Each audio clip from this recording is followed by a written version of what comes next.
Hey, financially savvy travelers, and welcome back to another episode of the Thought Card podcast. Today's episode is part 3 of the 3-part flight series in partnership with Thrifty Traveler Premium.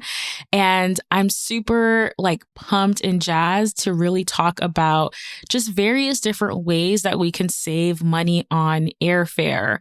As Wanderlust continues to sweep across the globe, travel enthusiasts like me and you, we're gearing up for a year filled with exploration, with many of us planning the same amount or even more trips than we did last year. I know me, I'm always saying yes to something new, so I definitely foresee even more travels in 2024 and beyond. Yet, the rising cost of airfare can often be a significant portion of our travel budget. And honestly, it can sometimes make or break our dream vacations.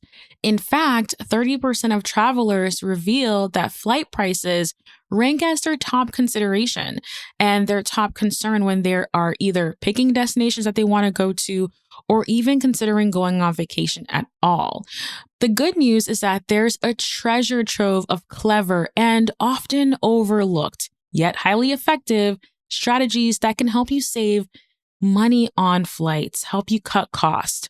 So today I'm going to be unraveling how I personally save money on airfare, my go-to tips and strategies, and simple ways that you can do the same.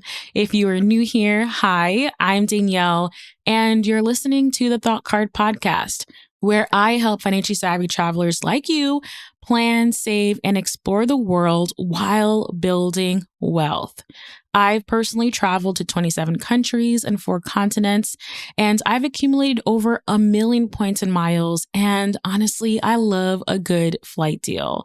As I mentioned, this is part 3 of our flight deal series with Thrifty Traveler Premium. So I encourage you to go back and listen to episode 151 to learn how flight deals work, and then listen to episode 152 on how to save big by finding mistake fares like a pro. Welcome to the Thought Card, a podcast about travel and money, where planning, saving, and creativity leads to affording travel, building wealth, and paying off debt. We are the financially savvy travelers. Alrighty, so today I have 11 money saving strategies for you when it comes to your airfare. And in no particular order of importance, let's go ahead and jump into it. So the first tip I want to share with you is, whenever possible, to join airline newsletters so that you can become the first to know about sales, discounts, and coupon codes. Definitely, if you fly with an airline frequently, make sure you're on their newsletter. But even if it's not as frequent, it's still something that I think is important to do, because now you are going to be receiving opportunities to save on airfare. And again, you just never know when something might hit and it might land and you can save big. So for example, I am a subscriber of JetBlue's newsletter, and they frequently send these domestic flight sales, and I'm the first to know about it. You may hear rumblings on social media, and maybe your favorite influencers and travel creators may share with you some of these deals, but there's nothing like getting that email, getting that newsletter delivered right to your inbox and being able to now make decisions based off of, okay, is this discount what I want to do? Is this where I want to go? Yada, yada, yada. So definitely recommend joining newsletters for the airlines. Very, very important.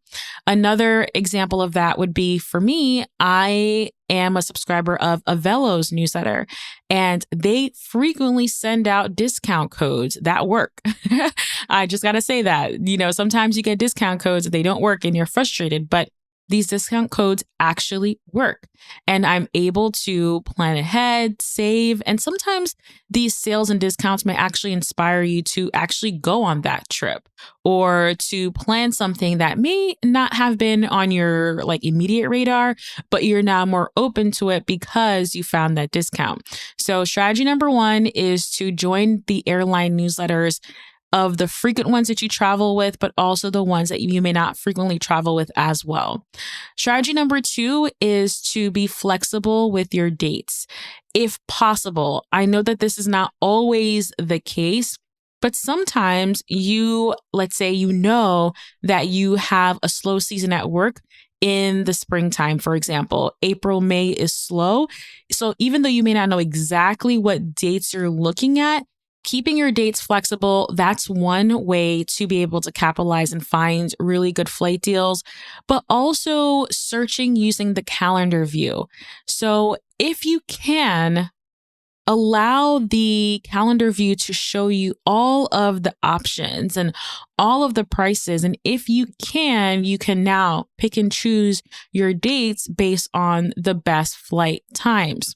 Now, I know this is not always applicable to everyone's circumstances, whether you have work commitments or family commitments, or you just honestly just only have this chunk of time and you don't have flexibility in that. But if you do have more flexibility, always take a look at that calendar view where you can see all 30 days, maybe 60 days out, and roll and roll and roll. And now you can start to pick the best dates that work within the pricing structure that you're looking for. So flexibility, as we all know, is one of the best things that you can do when it comes to saving money for travel, but particularly when it comes to flight, that calendar view feature is very, very helpful. And something secondary that I do when I'm looking at the calendar view, I zero in on the cheapest days to fly. And based off that amount, I now start to create like this baseline, like, okay, based on the month of July, here's the cheapest amount. And that becomes my flight price baseline that I can now compare and say, okay, if I spend an extra $20 or $30 or an extra $500 to travel on these dates, does it make sense, right? So I think it's very powerful, again, to use that calendar view feature. And this will definitely be very, very helpful if you are flexible. Now, let's piggyback on the flexibility portion. If you are flexible with your destinations, meaning that you don't necessarily have a preference or care where you're going to on your next vacation, then Google Flights and Skyscanner have this really cool flights to anywhere feature. They may call it a little bit different, but the general gist is that you can either put everywhere in the to feature, and you can literally be able to see, okay, all of the different places that you can fly to. And I love that for inspiration. And definitely if you're the type of traveler who is like, okay, I have a very set amount of money for my travel budget and I want to find places I can fit within that, then this flights to anywhere feature, or the everywhere feature, as they sometimes call it, is very, very helpful. I do want to remind you that airlines like Southwest, they don't allow for flight prices to show up in these third-party aggregators. So don't forget that if you have a Southwest headquarter base near you, or there are other airlines that might not be featured within Google Flights, to check those pricings separately. So for example, Southwest only sells tickets directly via their website. So just be aware of that. Like Google Flights, yes, captures the majority, but there may be others that are not there. You'll have to go directly on their website to check that out. Okay. So tip 1, again, was airline newsletters. Tip 2 was flexibility in your dates and using the calendar view. And then tip 3 is being open to destinations and using the everywhere feature or flights anywhere feature on Google Flights and Skyscanner, for example. Moving on to number 4 is comparing one-way flights versus the round trip flights. This often actually doesn't work for me, but I know there are a lot of people who have been able to capitalize on this simple strategy where, okay, let's look at one-way flights and then we're going to look at the round trip and see, okay, should we buy things separately or should we just kind of bulk them all together and buy the round trip flights? Again, personally for me, one way typically is more expensive, but I always just take that extra minute or two and see if there is any way that I can save by that, again, simple little strategy. Strategy number 5 is to keep in mind of the different airports that are within your 1 to 2 hour radius. So for me personally, I live in an area where there are so many airports. There are the big ones in New York City. There's ones in Boston. There's ones in Connecticut. There's even smaller regional airports. I know depending on where you live, it may not be a place that has a lot of airports, but if you do, or if you're willing to drive a little bit further to save some coin, then this could be a really good strategy. So especially for me, since I have so many at my disposal, I'm always plugging in different airports and saying, okay, which one is more affordable? And sometimes, a lot of times I do notice a pricing difference. The question for me is, okay, do I want to drive an hour out? Do I want to just kind of be in a more smaller airport? Like, what is the vibe I'm looking for example? But I have my go-tos. But again, this tip is don't forget about the smaller airports and the other airports that may be within an hour to 2 hours from you. I know that there are people, depending on where they live, they're willing to drive 4 or 5 hours to hit an airport and save some coin. So just again, it depends on your preferences. But this tip is don't just default to one, look at a couple of other within your radius. Tip number 6 is to track your flight prices. This is so important, especially if you have traveled later on in the year and you're planning and you want to kind of keep an eye on what's going on, whether it's to kind of figure out your budget for your flights or you're honestly looking for the best time to save money on airfare, then tracking your prices for your flights is very, very helpful. So for me currently right now, I am always tracking flight prices to Bermuda because that's on my list and I really want to go to Bermuda this year. I'm also tracking flight prices to Germany since we really want to go to Germany, me and my husband, this year as well. So with these flight prices, though, I want to just let you know, especially with Google Flights, you have to know the dates you're tracking your flight prices for. So I may be tracking, let's say Bermuda, for example, and I may have like 3 different options when it comes to tracking these flight prices for Bermuda. So I have maximum opportunity to save.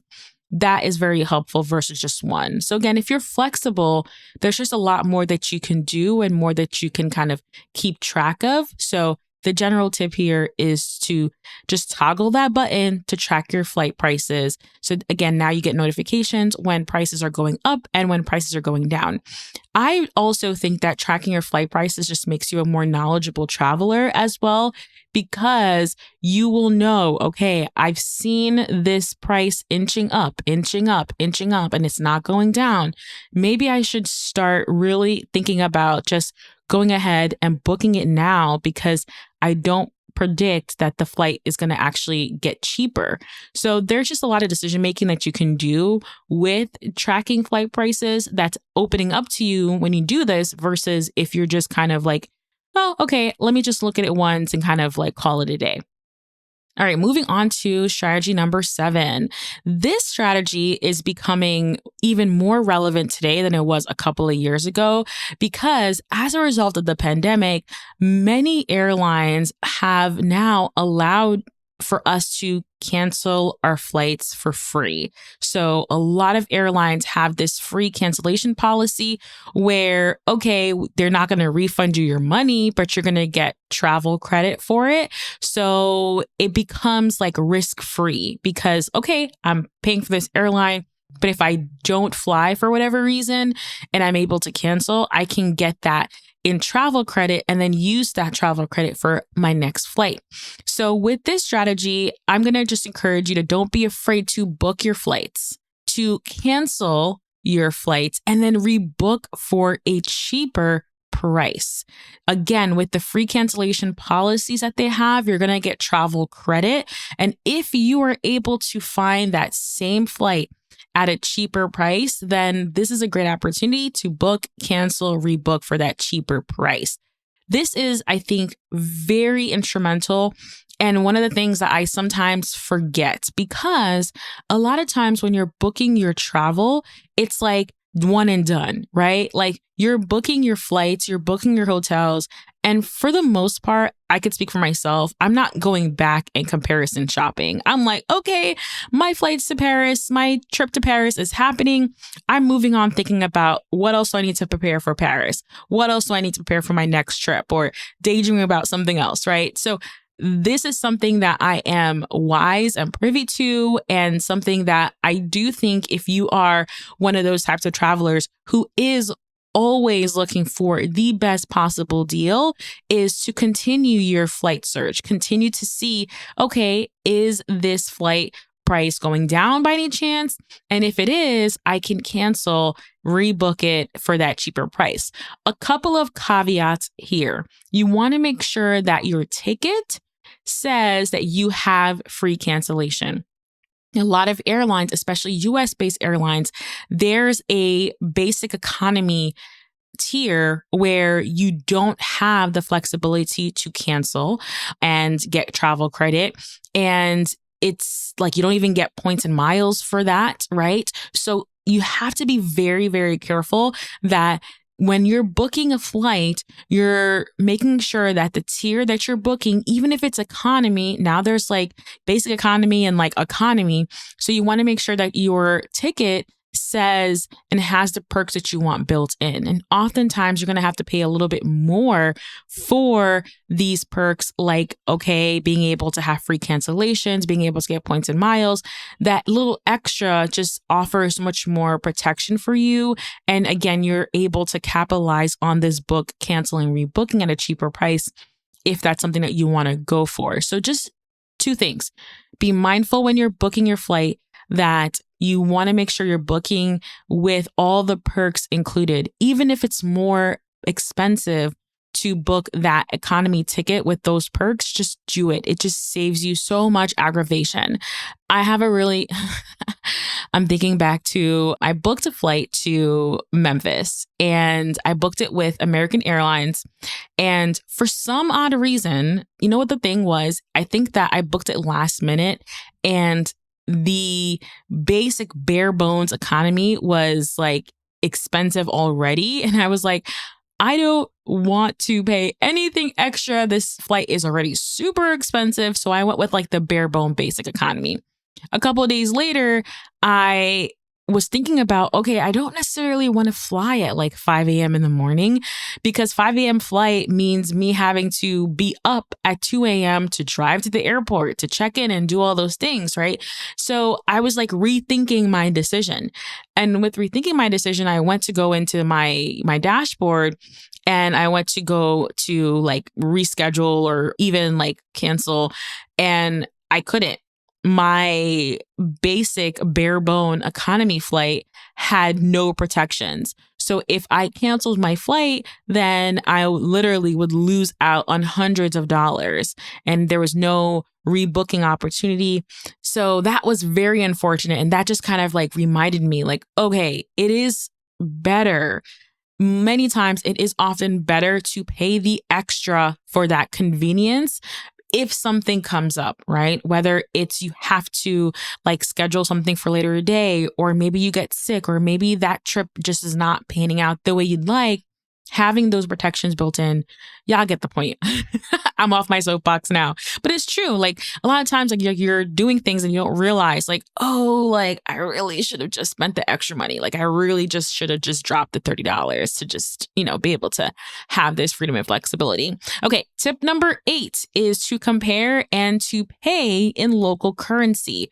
So what do I mean by this? If you're traveling abroad, you're traveling internationally, and that country or wherever you're going to, or the airline that you are flying with is not native to your country. So for example, I'm based in the US and I'm flying with Norwegian airline, right? This is a Norway-based airline. What I'm going to do is I'm going to toggle from USD, which is my currency, to Norwegian currency. And oftentimes when you are changing and you're paying in local currency and you're booking your flight in local currency, it may be cheaper.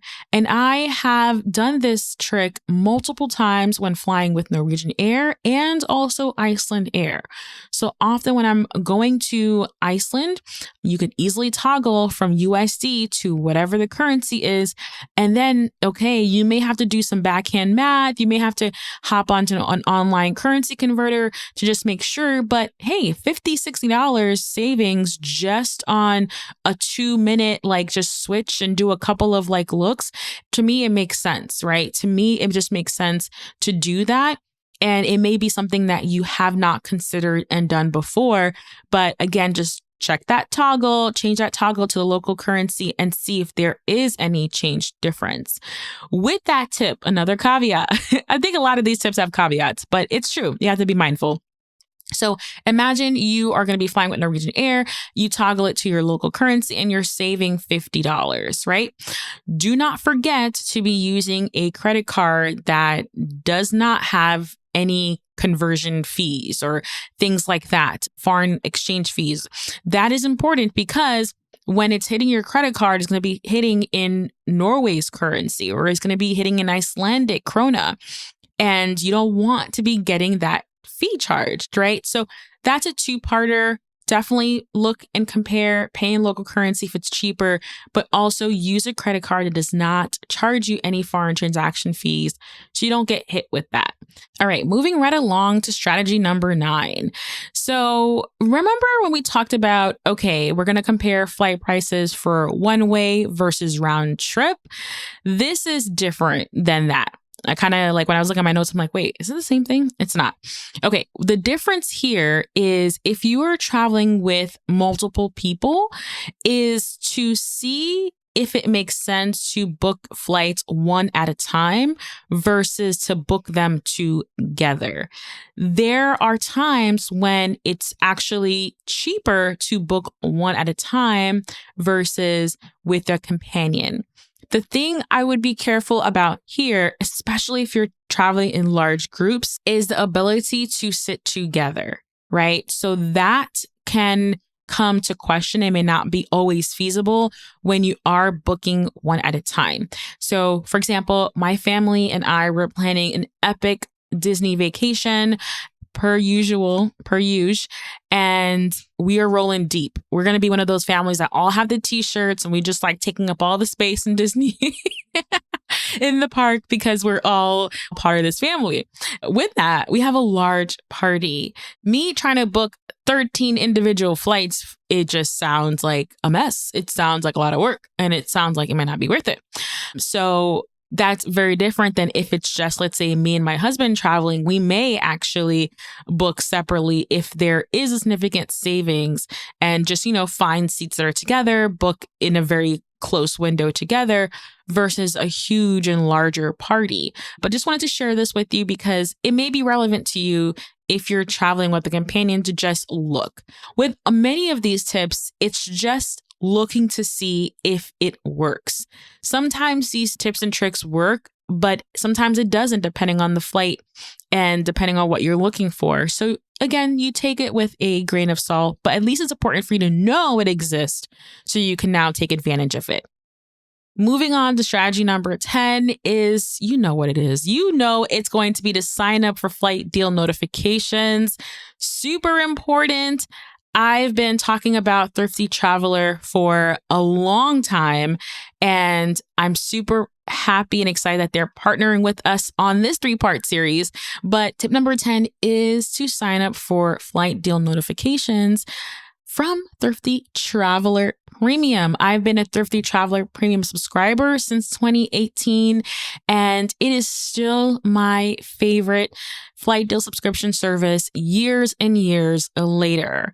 As we know, airfare does not have to be expensive, whether it's a $49 round trip flight to Vegas, Europe for 32,000 Delta Sky Miles, or a $212 mistake fare to Japan. There are opportunities to spend less on flights, which is why I've been a loyal Thrifty Traveler Premium subscriber for nearly 6 years. Thrifty Traveler has been my go-to resource for finding cheap flights since 2018, like I mentioned. And here's how it works. Okay, step 1, you're going to select your home airport from over 200 US and Canadian departure cities. Choose as many home airports as you like. Step 2, you're going to watch your inbox for flight alerts. Step 3, book directly with the airline. Most of the deals are bookable through major carriers like American, Delta, or United. No budget airlines. So if you are ready to start saving on flights, visit thoughtcard.com/thrifty and enter the promo code TC10 to save $10 on your first year of Thrifty Traveler Premium. Again, that's thoughtcard.com/thrifty and enter the promo code TC10 to save $10 on your first year. You can also find the link in the episode description. All right, strategy number 11, the last one. Last but not least is to book early. And there's been new data and studies that have come out that says that travelers are planning earlier and locking in deals earlier. So what does this really mean? So early travel planning and deal seeking is becoming a trend across all ages. 81% of consumers now plan trips over a month ahead. 56% are planning trips between 2 to 6 months in advance, highlighting that there is a shift towards strategic travel planning. Me personally, I've already booked trips for July. I've already booked trips. Well, I haven't booked trips for September, but I'm looking and tracking prices for September, and it's January at the time of this recording. So I've already booked my July vacation. We have partially booked our June vacation, and I'm looking at September. So this is between 9 months, maybe 10 months out that I'm already planning my year. There's still opportunities for smaller little trips, right? Maybe road trips or more domestic travels that may come up spur of the moment. But there is a trend that the deals are coming and people are grabbing them, and people are strategically planning their trips earlier. So book early. Here's another reason why you should be thinking about booking early is because oftentimes all of those flights, there's less seats the closer you get to the fly date.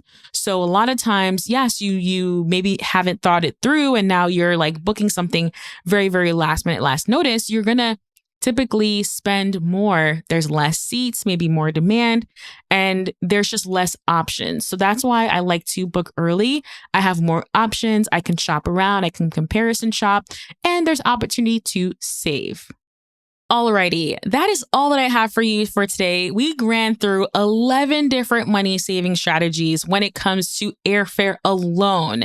And I will continuously to keep this blog post updated with new strategies that I find and seek. So definitely head over to thoughtcard.com, maybe pin on Pinterest so you can always come back to this episode. Other episodes, if you enjoy flights like I do, cheap flights like I do, I have 2 other episodes I encourage you to check out after this one. We have episode number 70 with the founder of Thrifty Traveler, Jared Kamrowski. He shares with us how to find cheap flights. And then I also feel like episode 78 is a great refresher too, or if you haven't heard it before, it just ties everything in together because Expedia really breaks down how flight and hotel pricing works. That's an excellent episode. And again, it shares with you behind the scenes, or as they say, under the hood of what's really going on and why these flight and hotel prices change so much. All right. So thank you again at Thrifty Traveler Premium for partnering with me on this 3-parter. I hope listeners, you enjoy this flight deal series. Let me know how you save money on airfare. And I really want to do a Google Flights guide. So let me know if you're interested in Google Flights. I love to hear from you. I'm over at the Thought Card on Twitter, or X as they call it. And I'm also at the Danielle Desir on Instagram. I will see you in the next one.